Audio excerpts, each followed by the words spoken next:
কোরআন সুন্নাহর সঠিক তথ্য পেতে ঈমানের পথে চ্যানেলটির সাথে থাকুন। ইন্নাল হামদুলিল্লাহ আলহামদুলিল্লাহি নাহমাদুহু ওয়া নাস্তাঈনুহু ওয়া নাস্তাগফিরুহু ওয়া নু'মিনু বিহি ওয়া নাতাওয়াক্কালু আলাইহি ওয়া না'উযু বিল্লাহি মিন শুরুরি আনফুসিনা ওয়া মিন সাইয়্যাতি আমালিনা من يهدي الله فلا مضل له ومن يضلل فلا هادي له وأشهد أن لا إله إلا الله وحده لا شريك له وأشهد أن محمدا عبده ورسوله أرسله بالحق بشيرا ونذيرا وداعيا إلى الله بإذنه وسراجا منيرا أما بعد فإن خير الحديث كتاب الله وأحسن الهدي وهدي محمد صلى الله عليه وسلم وشر الأمور محدثاتها وكل محدثة بدعة وكل بدعة ضلالة وكل ضلالة في النار أعوذ بالله من الشيطان الرجيم بسم الله الرحمن الرحيم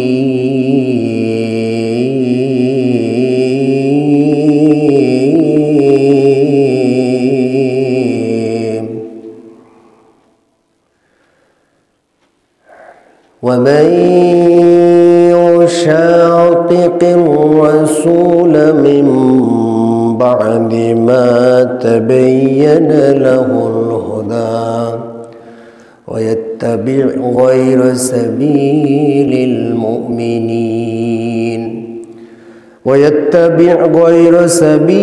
المؤمنين نوله ما تولى ونسله جهنم وساءت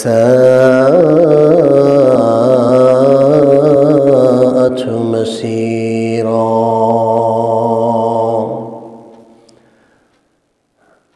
عن أبي هريرة رضي الله عن النبي صلى الله عليه وسلم قال اجتنبوا السبع الموبقات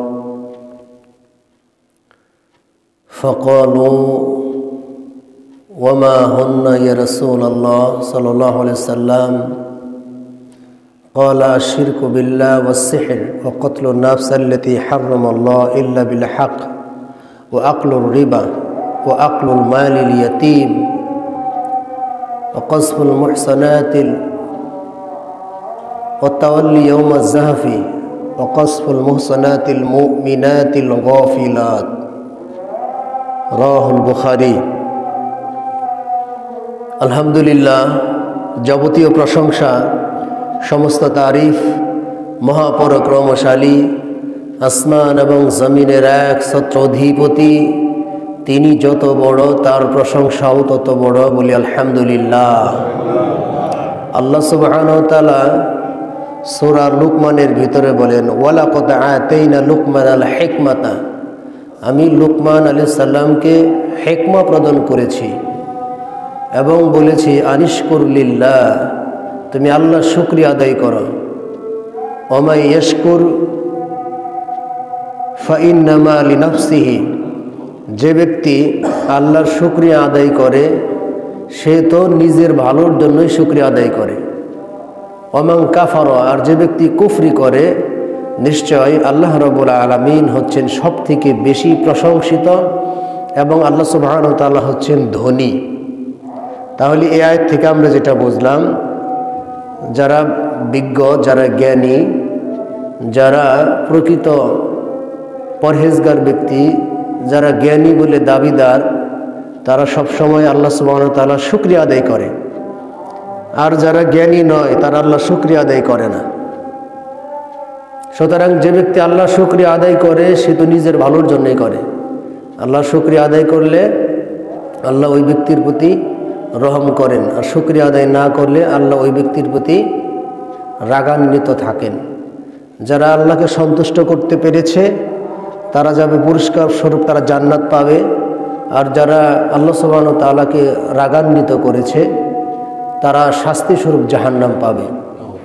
সম্মানিত উপস্থিতি, আপনাদের সম্মুখে কোরআনুল কারীম সূরা নিসা 115 নম্বর আয়াত, সেই সাথে সহিহ বুখারীর একটি হাদিস উপস্থাপন করেছি।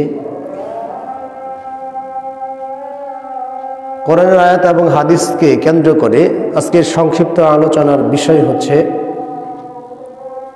7টি ধ্বংসাত্মক কাজ, যে কাজগুলি মানুষ করলে পৃথিবীতে লাঞ্ছিত হবে, ধ্বংস হবে এবং আখিরাতেও ধ্বংস হবে। তো চলুন আমরা সরাসরি চলে যাই ধ্বংসাত্মক কাজের ব্যাপারে। স্বয়ং মুহাম্মদ সাল্লাল্লাহু আলাইহি সাল্লাম বলেছেন। সুতরাং এই ধ্বংসাত্মক কাজের সাথে যদি আমরা সম্পৃক্ত থাকি, আমরা যদি জড়িত থাকি, তাহলে দুনিয়াতে আমাদের ধ্বংস সুনিশ্চিত এবং আখিরাতেও আমাদের ধ্বংস সুনিশ্চিত। এ মর্মে আবু হুরায়রা থেকে বর্ণিত, নবী সাল্লাল্লাহু আলাইহি ওয়াসাল্লাম বলেন, ক্বালা জিতানিবু সাবআল মুবিকাত, তোমরা 7টা ধ্বংসাত্মক কাজ থেকে নিজেকে বিরত রাখো। 7টা ধ্বংসাত্মক কাজ। এরপরে সাহাবায়ে কেরাম বললেন, ইয়া রাসূলুল্লাহ ওয়া মা হুন্না, সেই কাজগুলি কি যেগুলো মানুষকে ধ্বংস ডেকে নিয়ে আসে, সেই কাজগুলি কি? এরপরে আল্লাহ রসুল সাল্লাল্লাহু আলাইহি ওয়াসাল্লাম বললেন, সেই কাজগুলি হচ্ছে, 1 নম্বর হচ্ছে আশ-শিরকু বিল্লাহ, আল্লাহর সাথে শরীক স্থাপন করা, আল্লাহর সাথে অংশীদারিত্ব স্থাপন করা। আল্লাহ যেমন ক্ষমতা আছে, এরকম ক্ষমতা মানুষেরও আছে বলে বিশ্বাস করলে সেটা শিরিক হবে। আল্লাহ যেটা দিতে পারে এরকম মানুষও দিতে পারে বলে যদি কেউ বিশ্বাস করে, তাহলে সেটা শিরিক হবে। আল্লাহ সুবহানাহু ওয়া তাআলাকে যত বেশি ভয় করা উচিত, এমন ভয় যদি মানুষকে করে আল্লাহকে বাদ দিয়ে, তাহলে সেটা শিরিক হবে। আল্লাহ সুবহানাহু ওয়া তাআলাকে সবথেকে বেশি ভালোবাসতে হয়। তো এই ভালোবাসা মানুষ যদি আল্লাহকে না বেশে মানুষকে বাসে, তাহলে সেটা হবে শিরিক। এ মর্মে সূরা বাকারার 165 নম্বর আয়াত আল্লাহ সুবহানাহু ওয়া তাআলা বলেন, ওয়া মিনান নাসি মান ইয়াত্তাখিযু আনদাদা ইউহিব্বুনাহুম কাহুব্বিল্লাহ। আল্লাহ সুবহানাহু ওয়া তাআলা বলেন, মানুষের ভিতরে কিছু মানুষ রয়েছে যারা আল্লাহকে বাদ দিয়ে অন্যদেরকে সমকক্ষ রূপে স্থির করেছে। মানে আল্লাহকে ভালোবাসার পরিবর্তে অন্য মানুষকে বেশি ভালোবাসে। অন্য ব্যক্তিকে, হতে পারে সে অধিক পরিমাণে ভালোবাসে তার পিতাকে, তার পিতা যাই করবে তাই সে করবে। পিতা যদি ইসলামের বিরুদ্ধাচরণ করতে বলে তাও করে। হতে পারে সে ভালোবাসার পাত্র হিসেবে গ্রহণ করেছে তার মাকে, তার মা যেটা বলবে সেটাই করবে। মা যদি ইসলাম বিরোধী কাজ করতে বলে সেটাও যদি করে। হতে পারে তার ভালোবাসার পাত্র হিসেবে গ্রহণ করেছে তার বন্ধুকে, তার বন্ধু যেইভাবে করতে বলবে, যেই কাজ করতে বলবে সেটাই করবে। হতে পারে তার ভালোবাসার পাত্র হিসেবে গ্রহণ করেছে তার দলকে, তার নেতাকে, বা অন্য যে কোনো মানুষকে। যদি আল্লাহ রাব্বুল আলামিনকে যেইভাবে ভালোবাসা উচিত, আল্লাহকে যেইভাবে মহাব্বত করা উচিত, এইভাবে মহাব্বত না করে কোনো ব্যক্তি যদি অন্যকে মহাব্বত করে, তাহলে সেটা হবে শিরিক। আর এই শিরিক করলে আল্লাহ সুবহানাহু ওয়া তাআলা ওই বান্দাকে কখনো ক্ষমা করবেন না। আল্লাহ রাব্বুল আলামিন বলেন, যারা ঈমানদার, ঈমানের দাবিদার, ওয়াল্লাযীনা আমানু আশাদ্দু হুব্বান লিল্লাহ, যারা ঈমানদার তারা শুধুমাত্র আল্লাহ রাব্বুল আলামিনকেই অধিক পরিমাণে ভালোবাসে। তাহলে ঈমানদার আর বেঈমানের পার্থক্য কি? ঈমানদাররা আল্লাহ সুবহানাহু ওয়া তাআলাকে সবথেকে বেশি ভালোবাসবে। আল্লাহর জন্য যদি জীবন দিয়ে দিতে হয় তবু দিতে প্রস্তুত থাকবে। এটা হচ্ছে ঈমানদারদের বৈশিষ্ট্য। কিন্তু কাফেরদের বৈশিষ্ট্য হচ্ছে এরা আল্লাহকে ভালোবাসে না, আল্লাহর হুকুম মূল্যায়ন করে না, আল্লাহর কথা মতো চলে না। এটা হচ্ছে কাফেরদের বৈশিষ্ট্য। তো সম্মানিত উপস্থিতি, আমরা শিরকের ব্যাপারে অনেক আলোচনায় শুনেছি, অনেক বিষয় আমরা জানিও। তো শিরিক এক শিরিক যদি কোনো ব্যক্তি করে তাহলে তার পৃথিবীতে ধ্বংস এবং আখিরাতেও ধ্বংস। আমরা জানি শিরিক হচ্ছে দুই প্রকার, একটা হচ্ছে শিরকে আকবার, যেটা হচ্ছে বড় শিরিক। মানুষ যদি বড় শিরিক করে তাহলে সে ইসলাম থেকে বের হয়ে যায়। বড় শিরিক যদি মানুষ করে ইসলাম থেকে বের হয়ে যায়, ও মুসলমান থাকে না। বড় শিরিকের ভিতরে একটা হচ্ছে মানুষ যদি মানুষ হয়ে মানুষকে সেজদা করে, বা কোনো মাজারে সেজদা করে, কোনো মৃত ব্যক্তিকে মৃত কবরকে সেজদা করে, কোনো মানুষ হয়ে অপর মানুষকে সেজদা করে, তাহলে সেটা হচ্ছে শিরকে আকবার, বড় শিরিক। এই বড় শিরিক যদি কোনো ব্যক্তি করে তাহলে সে ইসলাম থেকে খারিজ হয়ে যাবে। বড় শিরিকের আরো কতগুলি প্রকার রয়েছে। আরেকটা বড় শিরিক হচ্ছে আল্লাহ সুবহানাহু ওয়া তাআলা যে আইন বিধান দিয়েছে, আল্লাহর আইন বাদ দিয়ে মানুষ যদি মানুষ রচিত আইন দিয়ে যদি বিচার ফাইসালা করে তাহলেও সেটা হচ্ছে বড় শিরিক। এই বড় শিরিক করলে সে ইসলামে আর থাকবে না। সম্মানিত উপস্থিতি, এরপরে হচ্ছে ছোট শিরিক। বড় শিরিক করলে বান্দাকে স্থায়ীভাবে জাহান্নামে থাকতে হবে, তার জান্নাতে যাওয়ার আর কোনো আশা নাই। কিন্তু ছোট শিরিক করলে আল্লাহ সুবহানাহু ওয়া তাআলা তার পাপের প্রায়শ্চিত্ত করার পরে আল্লাহ তাকে আবার ক্ষমা করে জান্নাত দেবেন, এটা আশা করা যায়। কিন্তু বড় শিরিক করলে জান্নাতে যাওয়ার সম্ভাবনা নাই। আল্লাহ রাব্বুল আলামিন সূরা নিসার 48 নম্বর আয়াতে বলেন, ইন্নাল্লাহা লা ইয়াগফিরু আইয়ুশরাকা বিহি ওয়া ইয়াগফিরু মা দুনা যালিকা লিমান ইয়াশা। আল্লাহ বলতেছে, নিশ্চয় যারা আল্লাহর সাথে শিরিক স্থাপন করে, শিরিক করে, আল্লাহকে বাদ দিয়ে অন্যদেরকে ডাকে, তাদেরকে আল্লাহ কখনো ক্ষমা করবেন না। এছাড়া অন্য যে কোনো অপরাধ আল্লাহ তাকে ক্ষমা করতে পারেন। ওমাই ইশরিক বিল্লাহ ফাকাদ ইফতারা ইসমান আযীমা। আল্লাহ বলতেছেন, যে ব্যক্তি আল্লাহর সাথে শিরিক করবে সে এক বড় ধরনের পাপ করবে, বড় ধরনের পাপ, যেই পাপ আল্লাহ ক্ষমা করেন না। পক্ষান্তরে বান্দা যদি ছোট শিরিক করে তাহলে ক্ষমা পাওয়ার আশা আছে, তবে আমাদের বিরত থাকতে হবে ছোট শিরিকগুলি যেন আমরা না করি। দেখেন আল্লাহ নবী সাল্লাল্লাহু আলাইহি ওয়াসাল্লাম আরেকটা হাদিস শোনায়, বুখারী মুসলিম বাংলা মিশকাতের 52 নম্বর হাদিস। আন আবু সাঈদ খুদরি রাদিয়াল্লাহু আনহু থেকে বর্ণিত, খরাজা রাসূলুল্লাহ সাল্লাল্লাহু আলাইহি ওয়াসাল্লাম, রাসূল সাল্লাল্লাহু আলাইহি ওয়াসাল্লাম বের হলেন, আর আমরা আমরা মাসিহ দাজ্জাল সম্পর্কে আলোচনা করতেছিলাম, সাহাবায়ে কেরাম বলতেছেন। এরপরে আল্লাহ রাসূল সাল্লাল্লাহু আলাইহি ওয়াসাল্লাম বলেন, আলা উখবিরুকুম, আমি কি তোমাদের এই বিষয়টা সংবাদ দেব না যেটা মাসিহ দাজ্জালের চাইতেও ভয়ঙ্কর। দেখেন আমরা জানি যে কিয়ামতের পূর্ব মুহূর্তে যে দাজ্জাল আসবে, এর থেকে ভয়াবহ ফিতনা আর দ্বিতীয় কোনোটাই না। কারণ দাজ্জালের হাতে ক্ষমতা থাকবে, দাজ্জালের এক হাতে তার তৈরি করা জান্নাত, আরেক হাতে জাহান্নাম।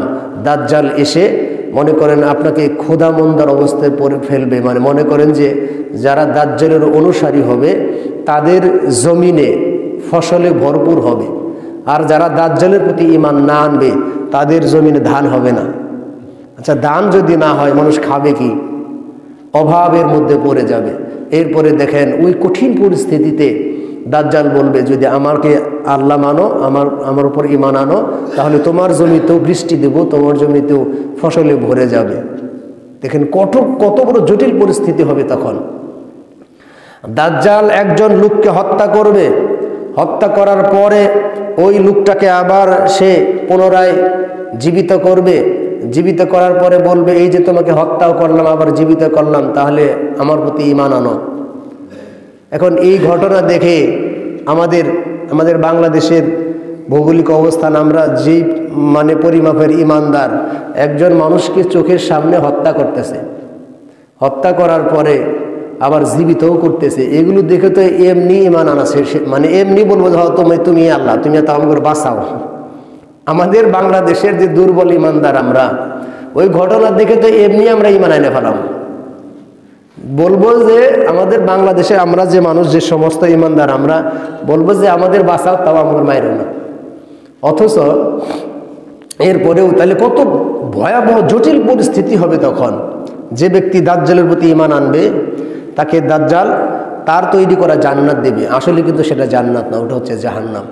আর যে ব্যক্তি দাজ্জালের আনুগত্য করবে না সে তাকে তার তৈরি করা জাহান্নামে দিবে জাহান্নামে, কিন্তু ওটা হচ্ছে জান্নাত। তাহলে এই যে ভয়াবহ একটা পরিস্থিতি, ভয়াবহ পরিস্থিতি, যেটা দুনিয়ার জীবনে সামান্য ক্ষমতাশালী ব্যক্তিরা যদি আপনাকে একটু বল প্রয়োগ করে, চাপ প্রয়োগ করে, তাই আমরা তার আনুগত্য করতে আমরা একবার আগ বাড়িয়ে চলি, কিন্তু দাজ্জাল যখন আসবে কি ভয়াবহ পরিস্থিতি। তো আল্লাহ রসুল সাল্লাল্লাহু আলাইহি সাল্লাম বললেন, আমি কি তোমাদের সেই বিষয়টা সংবাদ দেব না যেই বিষয়টা দাজ্জালের চাইতেও ভয়াবহ আমার কাছে, মানে রসুল সাল্লাল্লাহু আলাইহি সাল্লামের কাছে। আল্লাহ রসুল সাল্লাল্লাহু আলাইহি সাল্লামের কাছে ভয়াবহ ব্যাপার, তিনি বললেন এটা দাজ্জালের চাইতেও বড়। তখন সাহাবায়ে কেরাম বললেন, খুলনা বালা, আমরা বললাম হ্যাঁ অবশ্যই আপনি বলুন সেটা কি।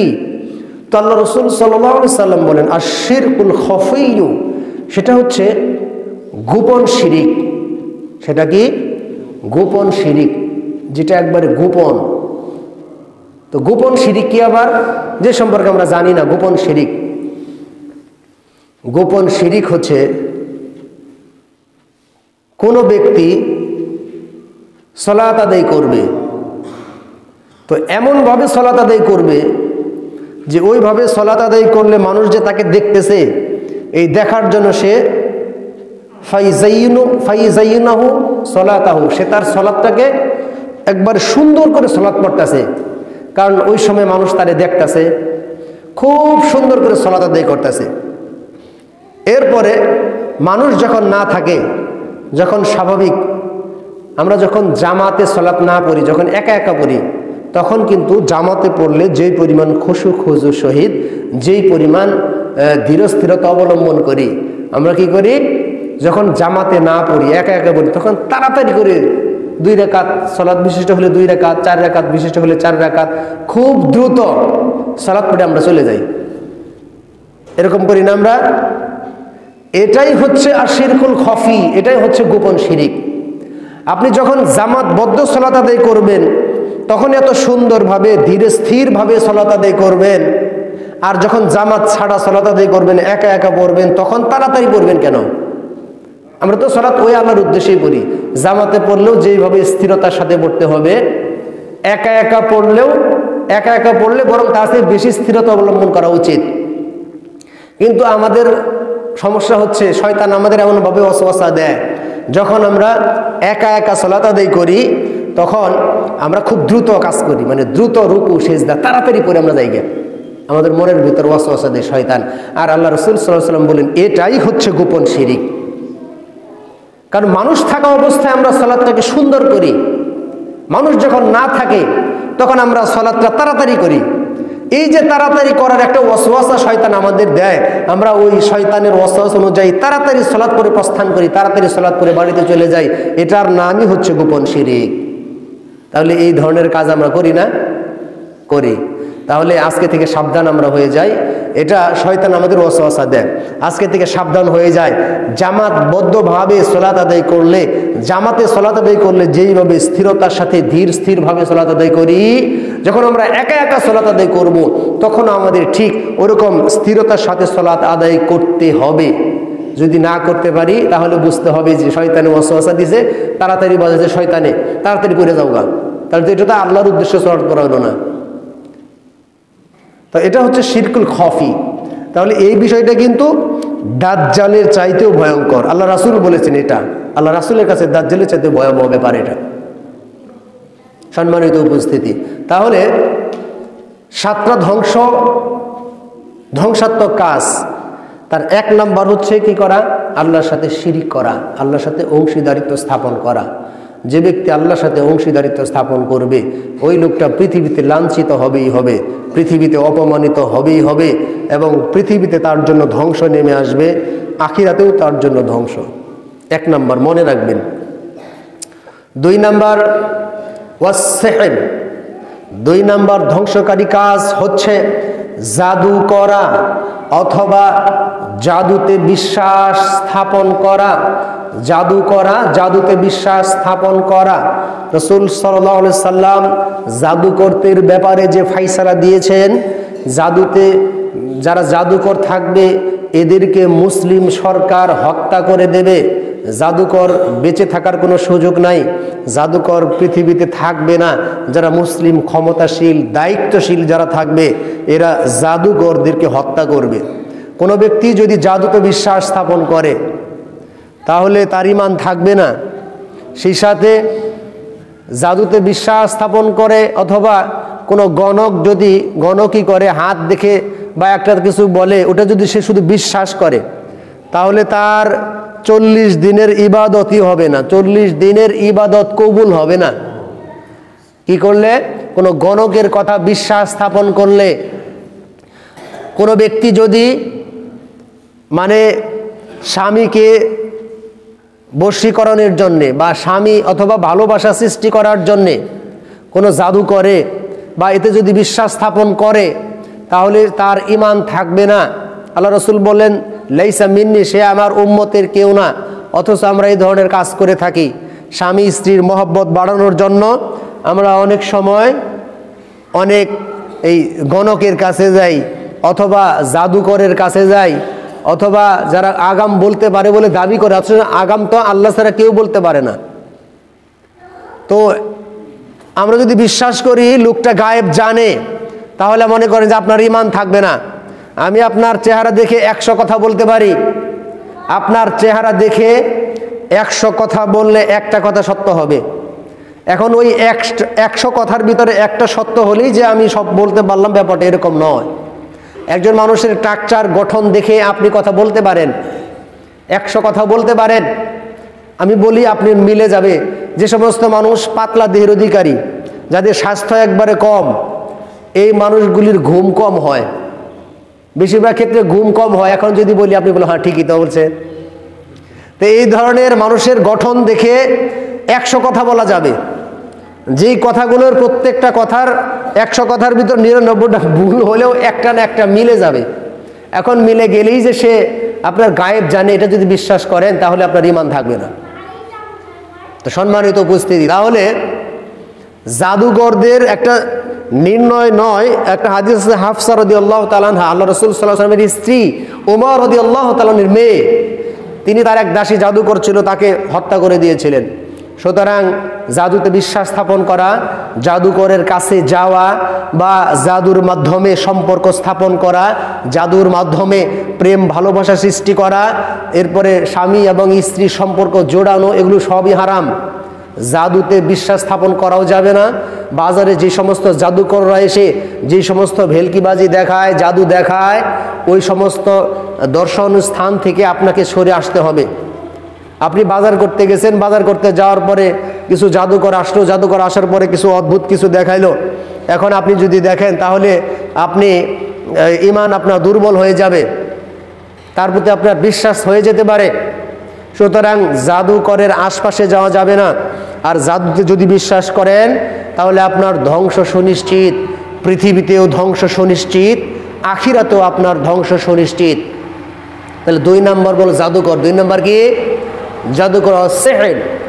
3, যে বিষয়টা পৃথিবীতে এবং আখিরাতে ধ্বংস ডেকে নিয়ে আসবে, তার 3 নম্বর হচ্ছে ওয়া কতলুন নাফস আল্লাতী হারামাল্লাহু ইল্লা বিল হক। আল্লাহ রাসূল সাল্লাল্লাহু আলাইহি ওয়াসাল্লাম বলেন 3 নম্বর হচ্ছে ওই প্রাণকে হত্যা করা যেই প্রাণ হত্যা করতে আল্লাহ হারাম করেছেন। এর মানে অন্যায়ভাবে কোনো মানুষকে হত্যা করা। কোনো ব্যক্তি যদি অন্যায়ভাবে একজন মানুষ হয়ে অপর মানুষকে অন্যায়ভাবে হত্যা করে, ওই লোকটা পৃথিবীতেও ধ্বংস, আখিরাতেও তার জন্য ধ্বংস সুনিশ্চিত, বলেছেন মুহাম্মদ সাল্লাল্লাহু আলাইহি ওয়াসাল্লাম।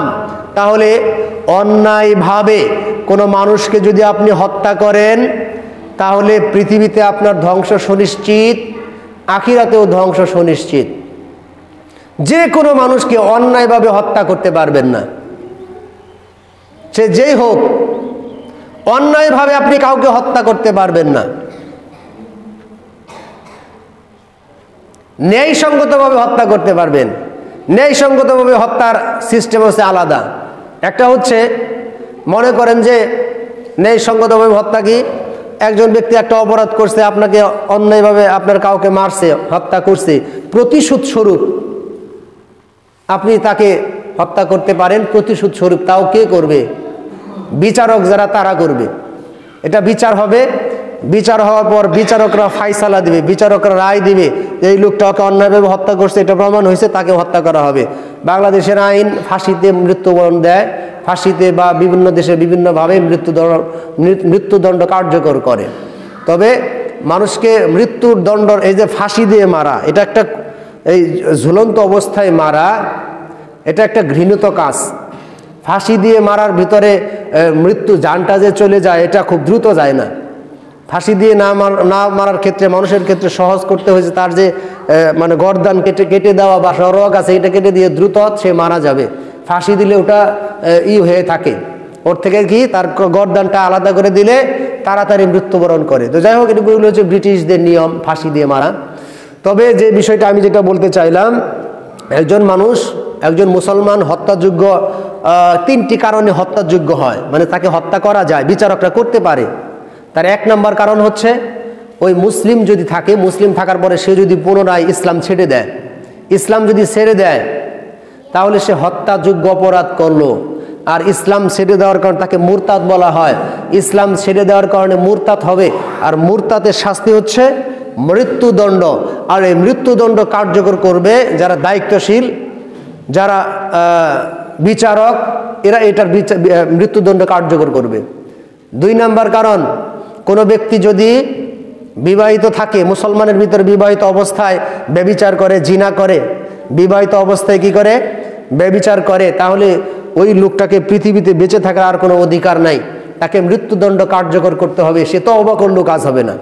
সে যদি বলে যে আমি তওবা করলাম, তারপরেও তার বেঁচে থাকার সুযোগ নাই যদি বিবাহিত অবস্থায় জিনা করে।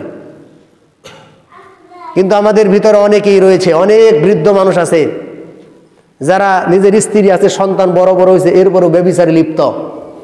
অনেক মানুষ বিদেশ যায়, মানে প্রবাসী জীবনযাপন করার পরে এই ধরনের কুকাজ করে, খারাপ কাজ করে। তো এদের ব্যাপারে আল্লাহ রাসূল সাল্লাল্লাহু আলাইহি ওয়াসাল্লাম বলেন, তিন শ্রেণীর মানুষ জাহান্নামে যাবেই যাবে। তিন শ্রেণীর মানুষ জাহান্নামে যাবেই যাবে। তার এক নম্বর হচ্ছে শাইখুন জানিন। এক নম্বর হচ্ছে শাইখুন জানিন। শায়েখ শব্দের অর্থ কি? বৃদ্ধ। শায়েখ শব্দের অর্থ বৃদ্ধ। শাইখুন জানিন, বৃদ্ধ জিনাকার, বৃদ্ধ অবস্থায়, বয়স হয়েছে, তার স্ত্রী সন্তান বড় হয়েছে, নাতিপুতি আছে, এরপরেও ব্যভিচার করে, এই লোকটা জাহান্নামে যাবে। শাইখুন জানিন এক নাম্বার। মালিকুন কাজ্জাব, মিথ্যাবাদী শাসক, জাহান্নামে যাবে। ও আইনুন মুতাকাব্বির, এবং অহংকারী দরিদ্র। অহংকারী দরিদ্র মানে, মনে করেন আপনার ইনকাম সোর্স হচ্ছে প্রতিদিন মাইনে হচ্ছে আপনার 500 টাকা ধরলেন, 500 টাকা আপনার মাইনে। এখন আপনি আরো 100 টাকা ঋণ করে 600 টাকা দিয়ে আপনি বড় একটা মাছ নিয়ে আসতেছেন, আর বলতেছেন এই দেখো আমি কত বড় মাছ খাইতেছি। এটা হচ্ছে অহংকারী দরিদ্র। তার ক্ষমতা হচ্ছে 500 টাকা মজুরি, এখনও আরো 100 টাকা ঋণ করে নিয়ে আসলো, এটা হচ্ছে অহংকার। এই অহংকারী দরিদ্র যাবে জাহান্নামে। তাহলে আবার বললাম, তিন শ্রেণীর মানুষ জাহান্নামে যাবেই। তার একটা হচ্ছে মালিকুন কাজ্জাব, মিথ্যাবাদী শাসক, যে মিথ্যা কথা বলে, মিথ্যার ভিত্তিতে যার সমাজ দেশ পরিচালিত করে, এই মিথ্যাবাদী শাসক জাহান্নামে যাবেই যাবে। দুই, শাইখুন জানিন, বৃদ্ধ জিনাকার, যে বয়স হয়েছে, বয়স হওয়ার পরেও কুকাজ ছাড়ে না, এই বৃদ্ধ জিনাকার জাহান্নামে যাবেই যাবে। আর তিন, অহংকারী দরিদ্র, দরিদ্র বটে কিন্তু অহংকার করে, এই অহংকারী দরিদ্র জাহান্নামে যাবেই যাবে। তাহলে সম্মানিত উপস্থিতি, কি বললাম? 7টা ধ্বংসাত্মক কাজের এক নাম্বার, আল্লাহর সাথে শরীক করলে তার জন্য পৃথিবীতে ধ্বংস, আখিরাতে ধ্বংস সুনিশ্চিত। 2, যে ব্যক্তি জাদুতে বিশ্বাস করে, জাদুকরের উপর ঈমান রাখে, জাদুকরকে যে সাপোর্ট করে, জাদুকরের কাছে যায়, ওই লোকটার ধ্বংস সুনিশ্চিত। 3, ওই লোকটার জন্য ধ্বংস যেই লোকটা অন্যায়ভাবে কোনো ব্যক্তিকে হত্যা করে, অন্যায়ভাবে মানুষ হত্যা করে, ন্যায়সঙ্গত কারণে নয়, অন্যায়ভাবে মানুষকে হত্যা করলে ওই লোকটাও জাহান্নামে যাবেই যাবে।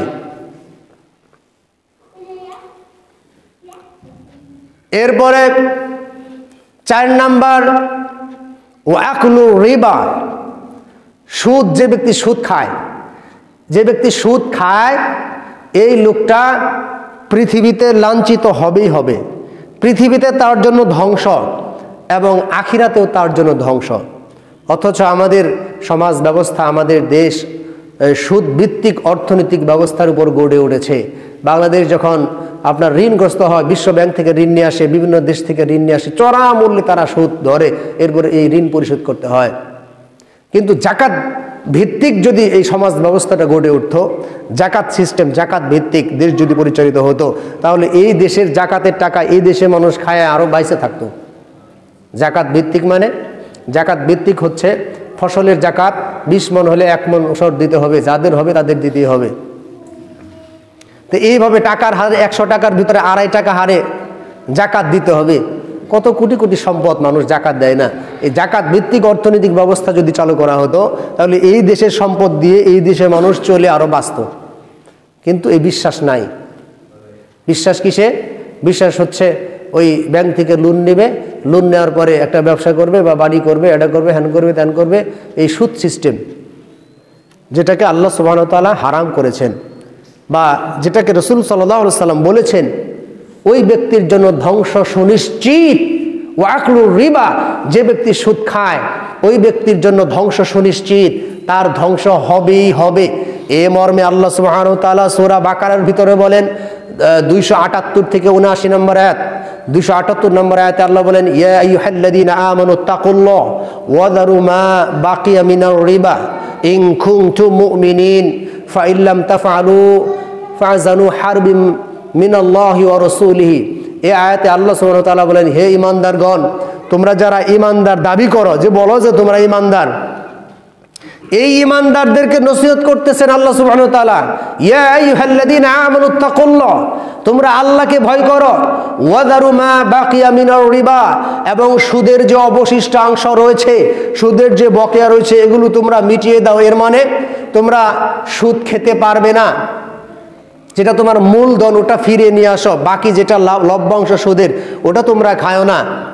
আল্লাহ দেখেন কত কঠিন কথা বলেছেন, ফাইন লাম তাফআলু, তোমরা যদি এই কাজ থেকে বিরত না হও, ফাযানু বিহারবিন মিনাল্লাহি ওয়া রাসূল। তো আল্লাহ সুবহানাহু ওয়া তাআলা বললেন, তাহলে যদি মনে করো যে আমি সুদ খামই, আমি সুদ দিয়েই চলবো, আমি খাবোই খাবো, তাহলে এই লোকের জন্য আল্লাহ এত বড় কঠিন কথা দ্বিতীয় কোনো পাপের কারণে বলে নাই। আল্লাহ বলতেছেন, তাহলে তুমি জেনে রাখো, তাহলে তুমি শুনে নাও, তাহলে তুমি আল্লাহ অ্যান্ড হিজ মেসেঞ্জার মুহাম্মদ সাল্লাল্লাহু আলাইহি সাল্লাম, আল্লাহ এবং তার রাসূলের সাথে যুদ্ধের ঘোষণা দাও। এখন আপনি আমার প্রশ্নের উত্তর দেন তো, এত বিশাল জমিন, যে বিশাল আসমান, যে আল্লাহ রাব্বুল আলামিন ইয়াউমা তারাউনাহা, যে আল্লাহ এটা এই বিশাল আসমান সৃষ্টি করেছেন, যে আল্লাহ সুবহানাহু ওয়া তাআলা খুঁটিবিহীন, আপনি তাকিয়ে দেখেন, আপনি তৈরি করতে পারবেন না, আপনি একটা ঘর তৈরি করতে পারবেন না, 10 হাতের ঘর, যেটার ভিতরে কোনো খুঁটি নাই। অথচ আল্লাহ বিশাল এই আসমান সৃষ্টি করেছেন ছাদ স্বরূপ, যার ভিতরে কোনো খুঁটি নাই, যেটা আমরা বাস্তব চর্মচোখ দিয়ে দেখছি। এরপরে বিশাল জমিন, বিস্তৃত জমিন, এরপরে সুবিশাল পাহাড় পর্বত গাছ, এরপরে বিভিন্ন প্রকারের ফুল, এরপরে বিভিন্ন প্রকারের প্রাণী, যে আল্লাহ রাব্বুল আলামিন সৃষ্টি করেছেন, যে আল্লাহ রাব্বুল আলামিনের হুকুমে ঘূর্ণিঝড় হয়, যে আল্লাহ রাব্বুল আলামিনের হুকুমে সবকিছু হয়, যে আল্লাহ রাব্বুল আলামিন মহাপরাক্রমশালী, যে আল্লাহ রাব্বুল আলামিন এত শক্তিধর, তিনি যদি কোনো কিছু বলতে বলেন কুন হও, অমনি তা সঙ্গে সঙ্গে হয়ে যায়। তাহলে আমরা সামান্য মানুষ, আল্লাহ বলতেছেন যদি সুদ না ছাড়ো, যদি সুদ না ছাড়ো, তাহলে আল্লাহ এবং তার রাসূল সাল্লাল্লাহু আলাইহি সাল্লামের সাথে যুদ্ধের ঘোষণা দাও। আল্লাহর সাথে বাদ দিলাম, রাসূল সাল্লাল্লাহু আলাইহি সাল্লামের শরীরে, মনে করেন রাসূল সাল্লাল্লাহু আলাইহি সাল্লামের শরীরে প্রায় 30 জন মানুষের যে শক্তি, এই পরিমাণ শক্তি তার দেহে আছে। আপনি পারবেন রাসূল সাল্লাল্লাহু আলাইহি সাল্লামের পারবেন? তো এখানে বলা হচ্ছে, যে ব্যক্তি সুদ ছাড়বে না, তারা জেনে রাখুক, সে যেন আল্লাহ এবং তার রাসূল সাল্লাল্লাহু আলাইহি সাল্লামের সাথে যুদ্ধের ঘোষণা দেয়। আল্লাহর সাথে যুদ্ধ করে পারবেন? আল্লাহ যদি মনে করেন 5 বার পাতলা পায়খানা দেব, এরপরে মনে করেন আর 5 বার বমি দেব, তাহলে আপনি বিছানা থেকে উঠতে পারবেন না। কোনো বলবো হো হয়ে যাও, কুল হও, তাই হয়ে যাবে। তো ওই আল্লাহর সাথে যুদ্ধ করে পারবেন? যে বিশাল আকাশ সৃষ্টি করেছেন, বিশাল আকাশ, বাতাস, বাতাসকে যদি অর্ডার করে আপনার মতো মানুষকে উড়িয়ে কোন দেশে থিয়াবো তার কোনো ইয়াত্তা নাই। আকাশ, বাতাস, জমিন, জমিনকে যদি আল্লাহ হুকুম করে এই জমিনের ভিতরে সে ডেবে যাক, জমিন এই যে আমরা মসজিদে দাঁড়িয়ে আছি, বসে আছি, আল্লাহ যদি হুকুম করে ডেবে যাক, ডেবে যাবে। জমিন আল্লাহর, সুতরাং হুকুম আল্লাহর, জমিন মানে, আপনার কথায় জমিন চলে না। সুতরাং আমি সর্বোপরি যে কথা বলতে চাই সেটা হচ্ছে, যে ব্যক্তি সুদ ছাড়বে না ওই লোকটাকে আল্লাহ কি বলেছেন, যদি তোমরা সুদ না ছাড়ো তাহলে আল্লাহ এবং তার রাসূল সাল্লাল্লাহু আলাইহি সাল্লামের সাথে যুদ্ধের ঘোষণা দাও। যেই কোরআন আপনি একটা গামছা দিয়ে পেঁচিয়ে তাকের উপর রেখে দেন, ওটা পড়ে গেলে আপনি আফসোস করেন, হায় হায় কোরআনটা পড়ে গেছে, অথচ ওই কোরআনের ভিতরেই লেখা আছে সূরা বাকারা 278 279 নম্বর আয়াত, যে যদি সুদ না ছাড়ো তাহলে আল্লাহ এবং তার রাসূলের সাথে যুদ্ধের ঘোষণা দাও। তো ওই যে কোরআনটা উপরে থেকে পড়ে গেল, তার জন্য এত মায়া। কোরআনের ভিতরে যে আপনার জীবনকে পরিবর্তন করার কথা বলতেছেন, যে সুদ ছাড়ো, ওটার প্রতি কোনো গুরুত্ব নাই। তাহলে মানুষের পৃথিবী এবং আখিরাতে ধ্বংস সুনিশ্চিত যে বিষয়গুলি, 7টা কাজ করলে তার ভিতরে একটা হচ্ছে সুদ খেলে। সুদ সম্পর্কে কত কঠিন কোরআনের আয়াত, কত হাদিস রয়েছে। এই মর্মে আরেকটা হাদিস শোনাই, আন জাবিরিন ক্বালা লা'আনা রাসূলুল্লাহি সাল্লাল্লাহু আলাইহি ওয়াসাল্লাম আকিলার রিবা আও মুকিলাহু ওয়া কাতিবাহু ওয়া শাহিদাইহি ওয়া ক্বালা হুম সাওয়াহুন। আল্লাহ রাসূল সাল্লাল্লাহু আলাইহি ওয়াসাল্লাম বলেন, জাবির রাদিয়াল্লাহু থেকে বর্ণিত, লা'আনা রাসূলুল্লাহ, আল্লাহ রাসূল সাল্লাল্লাহু আলাইহি ওয়াসাল্লাম অভিশাপ দেন। আল্লাহ রাসূল কি করেন? অভিশাপ দেন। আল্লাহ রাসূল অভিশাপ দিচ্ছেন ওই ব্যক্তিকে, আকিলার রিবা, যে ব্যক্তি সুদ খায়। সুদ খায় মানে সুদ কি করে? গ্রহণ করে। সুদ যে ব্যক্তি খাবে তার উপর মুহাম্মদ সাল্লাল্লাহু আলাইহি সাল্লামের লানত। ওই লোকটা সুদ খাওয়া অবস্থায় নামাজ পড়তে পড়তে এরপরে কপাল যদি আপনার কালো করে ফেলে কাজ হবে না। সুদ খাওয়া অবস্থায় ওই ব্যক্তি যদি জাকাত দেয়, জাকাত দিলেও কাজ হবে না। সুদ খাওয়া অবস্থায় ওই ব্যক্তি যদি হজ করতে গিয়ে 5 বার 10 বার হজ করে, উমরা করে, এরপরেও কোনো কাজ হবে না। তার দান সদকা কিছুই কবুল হবে না যতক্ষণ পর্যন্ত সে সুদের সাথে লিপ্ত থাকবে। কারণ ওই ব্যক্তির প্রতি স্বয়ং রাসূল সাল্লাল্লাহু আলাইহি সাল্লাম লানত দিচ্ছেন। আল্লাহ রাসূল যদি অভিশাপ দেয়, ওই অভিশাপ কবুল হয়। সুতরাং যারা সুদের সাথে লিপ্ত আছেন, সুদ খাচ্ছেন, আপনি সুদের সাথে লিপ্ত হবেন না। আপনার সংসারে আল্লাহ চালাবে, ইনশাআল্লাহ চালাবে। আপনি আল্লাহর পথে যাইতে চান, আর আল্লাহর কি কিছুই করার নাই? যে ব্যক্তি আল্লাহর পথে হাঁটতে চায়, আল্লাহর পথে চলতে চায়, আল্লাহ তাকে চলার জন্য সহজ করে দেয়। কিন্তু আমাদের বিশ্বাস কম। সম্মানিত উপস্থিতি, তাহলে হাদিসে কি বলা হলো? লা'আনা রাসূলুল্লাহ সাল্লাল্লাহু আলাইহি সাল্লাম, আল্লাহ রাসূল সাল্লাল্লাহু আলাইহি সাল্লাম অভিশাপ করেন ওই ব্যক্তিকে, আকিলার রিবা, যে ব্যক্তি সুদ খায়। এর মানে ব্যাংকে থেকে যেই লোকটা সুদ ঋণ নিবে, নেয়, ওই লোকটার প্রতি মুহাম্মদ সাল্লাল্লাহু আলাইহি সাল্লামের অভিশাপ।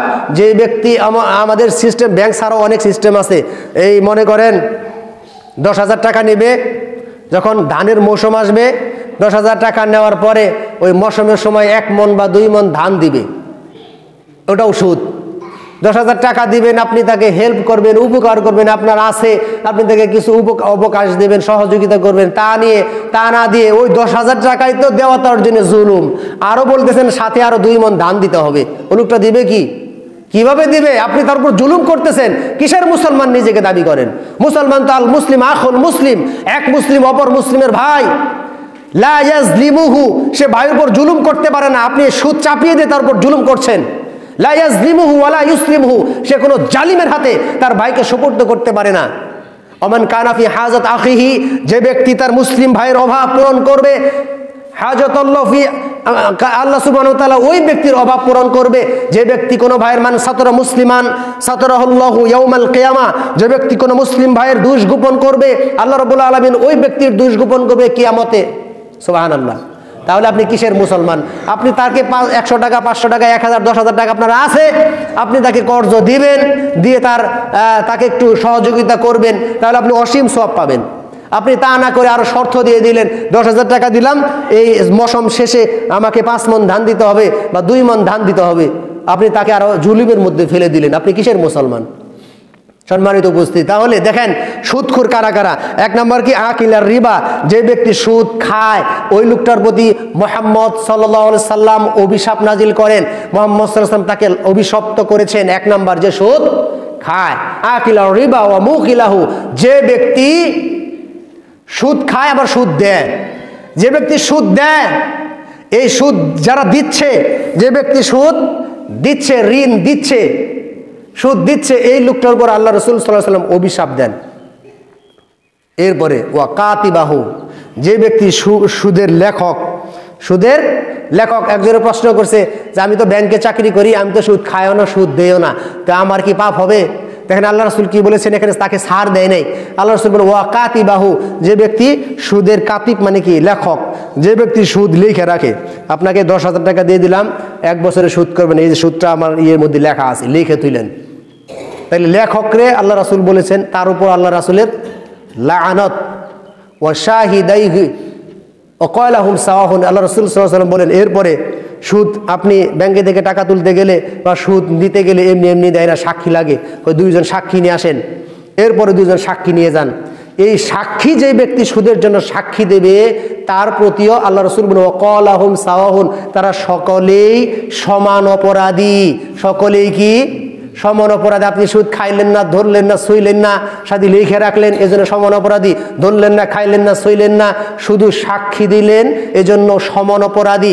আপনার সাথে আল্লাহ যুদ্ধ করবেন, আপনি প্রস্তুত থাকেন। আপনার সাথে মুহাম্মদ সাল্লাল্লাহু আলাইহি ওয়াসাল্লাম যুদ্ধ করবেন। আপনাকে অভিশপ্ত বলেছেন, আপনাকে অভিশাপ করেছেন মুহাম্মদ সাল্লাল্লাহু আলাইহি ওয়াসাল্লাম।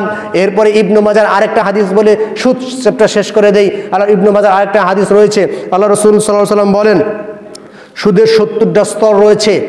তার সর্বনিম্ন স্তর হচ্ছে নিজের মাকে বিবাহ করা। নাউজুবিল্লাহ, নিজের মাকে বিবাহ করা।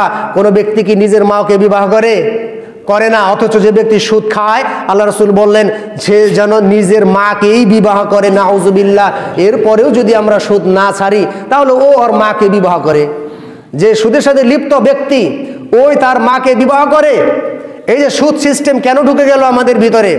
আমাদের ভিতরে সুদ সিস্টেম এজন্য ঢুকে গেল, আমাদের সাহাবাই কেরামের মতো আমাদের আন্তরিকতা নাই। সাহাবাই কেরাম বলেছিলেন, আনসাররা মুহাজিরদের বলেছিল, মুহাজির যারা হিজরত করে, আনসার যারা সাহায্যকারী, আনসাররা মুহাজিরদের বলতো হে আমার মুসলিম ভাই, আসো, আমার 2 বিঘা জমি আছে, 1 বিঘা জমি তুমি নিয়ে আবাদ করো, চলো।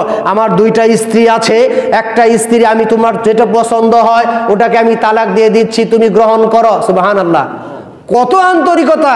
আর আপনার কাছে 1000 টাকা ঋণ চাইলে আপনি দেন না, আপনি মুসলমান দাবি করেন না। সাহাবায়ে কেরামের সাথে আপনার জিন্দেগির কোনো মিল নাই। তো এবার অনেকেই বলে ওই যে দেই, দিলে যে পাওয়া যায় না, দিলেও নাই, আখিরাতে আপনি পাবেন। তাই বলে কি আপনি ভালো কাজ করা ছেড়ে দিবেন? আপনি যে অবকাশ দেন এজন্যই আল্লাহ আপনাকে ক্ষমা করে দিবে। সুবহানাল্লাহ। তাহলে সম্মানিত উপস্থিতি, তাহলে ধ্বংসাত্মক যে সমস্ত কাজ বললাম, ধ্বংসাত্মক সম্পর্কে শেষ করে দিই তাড়াতাড়ি। ধ্বংসাত্মক 4 নাম্বার কাজ কি? ওয়া আকলির রিবা, সুদ খাওয়া বা সুদ দেওয়া। সুতরাং সুদ থেকে বিরত থাকার চেষ্টা করবেন। আল্লাহ আপনার পরিবারে আপনার রহমত বরকত দিবেন। আর সব সময় সুদের সাথে লিপ্ত থাকবেন, দেখবেন যে আপনি পৃথিবীতে নিশ্চিহ্ন হয়ে যাবেন, নিশ্চিহ্ন হয়ে যাবেন, আপনার কিছুই থাকবে না। সুতরাং সর্বোপরি আল্লাহর উপর ভরসা করুন, সুদ ছেড়ে দেন, আল্লাহ আপনার উপর রহম করবেই করবে ইনশাআল্লাহ।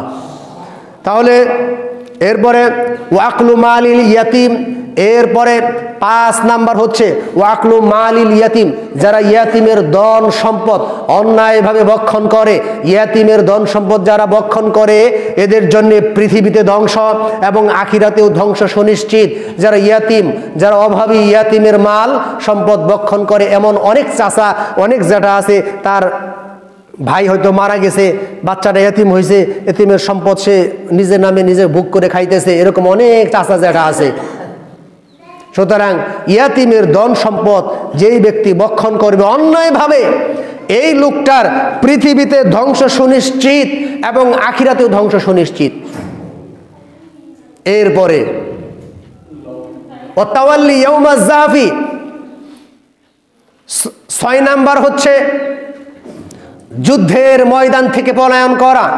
যুদ্ধের ময়দান থেকে যদি কোনো ব্যক্তি পলায়ন করে তাহলে ওই লোকটার জন্যে পৃথিবীতেও ধ্বংস এবং আখিরাতেও ধ্বংস সুনিশ্চিত। যুদ্ধের ময়দান থেকে পলায়ন করতে পারবেন না, যুদ্ধের ময়দান থেকে পলায়ন করা যাবে না। মুসলমান এবং কাফেরদের ভিতর যখন যুদ্ধ শুরু হয়ে যাবে তখন ওই যুদ্ধের ময়দান থেকে প্রাণ বাঁচানোর জন্য আপনি চলে আসলেন, তাহলে আপনার জন্য পৃথিবীতেও ধ্বংস, আখিরাতেও ধ্বংস। দেখেন আল্লাহ সুবহানাহু ওয়া তাআলা কোরআনুল কারীম সূরা তাওবার ভিতরে বলেন, সূরা নিসার ভিতরে বলেন, সূরা নিসার 84 নম্বর আয়াতে বলেন ফাকাতিল ফি সাবিলিল্লাহ। আল্লাহ রাসূল সাল্লাল্লাহু আলাইহি ওয়াসাল্লামকে আল্লাহ বলতেছেন ফাকাতিল ফি সাবিলিল্লাহ, তুমি আল্লাহর রাস্তায় যুদ্ধ করো, লা তুকাল্লাফ ইল্লা নাফসাকা। কে যুদ্ধ করলো আর না করলো সেটা তোমার বিষয় না, তোমাকে করতে বলা হয়েছে, তুমি করো।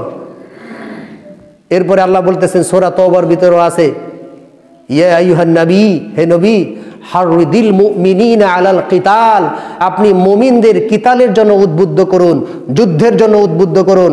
আজকে যুদ্ধের জন্য উদ্বুদ্ধ করা হলে ও জঙ্গি, ও জঙ্গিবাদ ছড়াচ্ছে। যুদ্ধের জন্য উদ্বুদ্ধ করতে বলেছেন আল্লাহ সূরা তাওবা 72 নম্বর আয়াত, সূরা নিসার 84 নম্বর আয়াত। আল্লাহ সূরা বাকারার ভিতরে বলেন কুতিবা আলাইকুমুল কিতাল, আমি তোমাদের জন্য যুদ্ধকে ফরজ করেছি। এখন যুদ্ধের জ শুনলেই মনে মনে কেমন যিনি থরথর করে কাঁপে।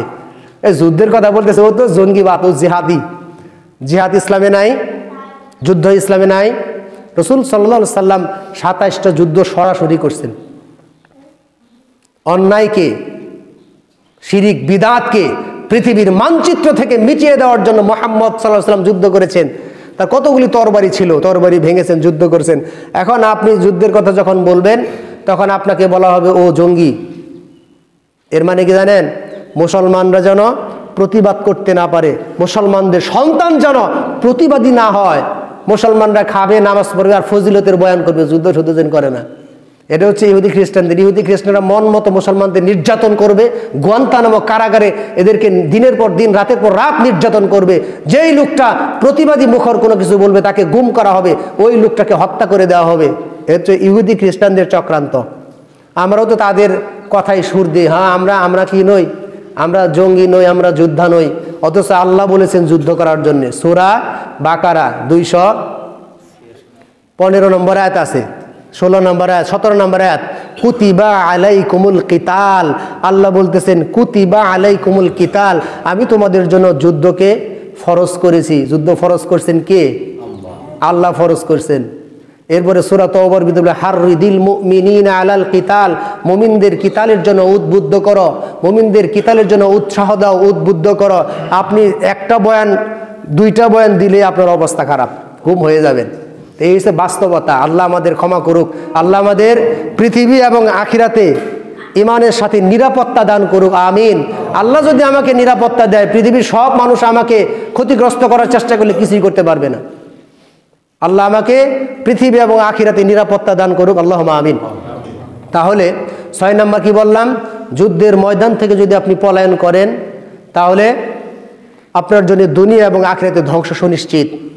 এরপরে অল মুহসানাতিল মুমিনাতিল গাফিলাত, 7 নম্বর হচ্ছে সতী সাধ্বী সরলা, যে কোনো দোষ করে নাই এমন কোনো মহিলাকে যদি আপনি অপবাদ দেন যে এই অমুকের মেয়া ব্যভিচার করছে, অমুকের বোলার সাথে অমুকের মেয়া ব্যভিচার করছে, চরিত্র নষ্ট করছে, অথচ সে করে নাই, এই ধরনের যদি সতী সাধ্বী কোনো মহিলাকে যদি আপনি অপবাদ দেন তাহলে আপনার জন্য পৃথিবীতেও ধ্বংস, আখিরাতেও ধ্বংস। বলেছেন মুহাম্মদ সাল্লাল্লাহু আলাইহি ওয়াসাল্লাম। এই ছিল 7টা ধ্বংসাত্মক কাজ, যেটা করলে পৃথিবীতে আপনি ধ্বংস হবেন এবং আখিরাতেও আপনার ধ্বংস সুনিশ্চিত। এই ধরনের কাজের সাথে যদি আমরা লিপ্ত থাকি আমাদের জন্য ধ্বংস। সুতরাং শিরিক করা যাবে না, এরপরে জাদুতে বিশ্বাস করা যাবে না, এরপরে সুদ খাওয়া যাবে না, অন্যায়ভাবে মানুষকে হত্যা করা যাবে না, এরপরে যুদ্ধের ময়দান থেকে পলায়ন করা যাবে না, ইয়াতিমের সম্পদ অন্যায়ভাবে ভক্ষণ করা যাবে না, এবং একজন আরেকজনকে অপবাদ দেওয়া যাবে না। একজন ব্যক্তি একটা কাজ করে নাই, আপনি বললেন ওই কাজ করছে, অপবাদ দিলেন। এই অপবাদ দিলে পৃথিবীতে আপনার ধ্বংস, আখিরাতে ধ্বংস। আল্লাহ সুবহানাহু ওয়া তাআলা আমরা যা কিছু বললাম, আল্লাহ রাব্বুল আলামিন আমাকে আমল করার, আমরা যেন প্রত্যেকে আমল করতে পারি, আমিন।